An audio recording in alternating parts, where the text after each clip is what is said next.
Balance sheet financial statement का एक बहुत इंपॉर्टेंट पार्ट है जिसको देखकर कंपनी की मैनेजमेंट, गवर्नमेंट या फिर जो भी इन्वेस्टर है वो डिसीजंस लेते हैं।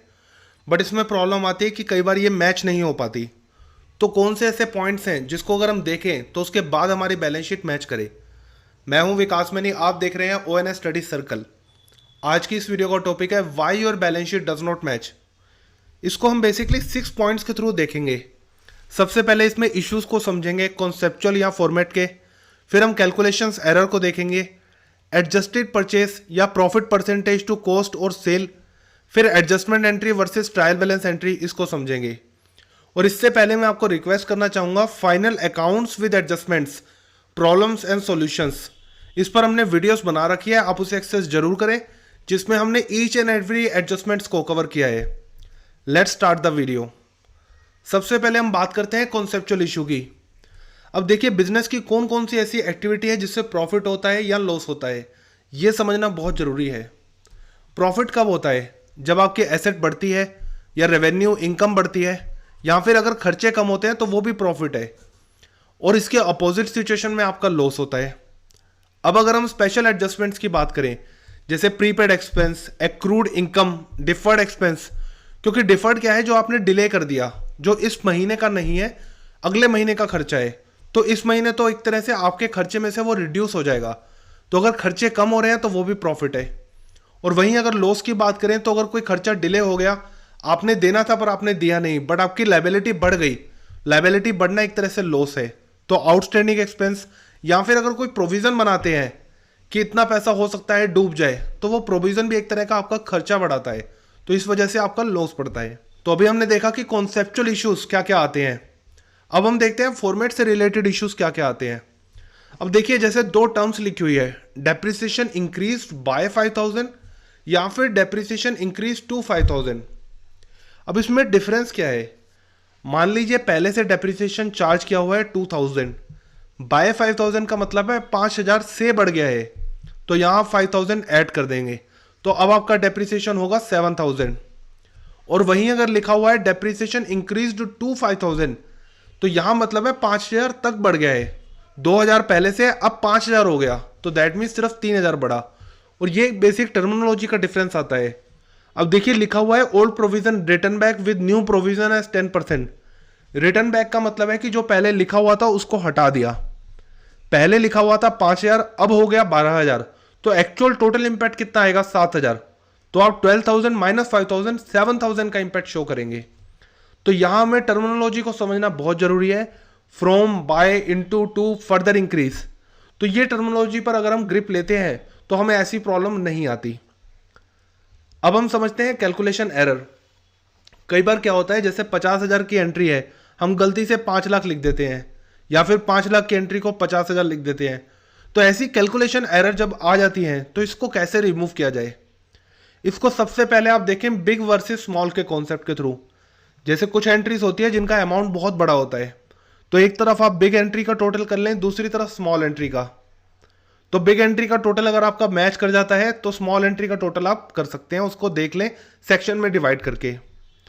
दूसरा सबसे इफेक्टिव मेथड जो है, नॉन एडजस्टमेंट एंट्री को एक तरफ आप टोटल करें और एडजस्टमेंट एंट्री को एक तरफ देखें। नॉन एडजस्टमेंट का मतलब है कि आपने कुछ भी प्लस माइनस नहीं किया, जैसा ट्रायल बैलेंस में लिखा है वैसा ही आपने रिकॉर्ड कर दिया। तो नॉन एडजस्टमेंट एंट्री का अगर टोटल है 20 लाख, तो एडजस्टमेंट एंट्री जो है वो 5 या 10 होती है, उसका 1 बाय 1 टोटल कर सकते हैं। तो इस तरह से आप कैलकुलेशन एरर को पकड़ सकते हैं और बैलेंस शीट अपनी मैच कर सकते हैं। अनदर कॉन्सेप्ट आता है एडजस्टेड परचेज।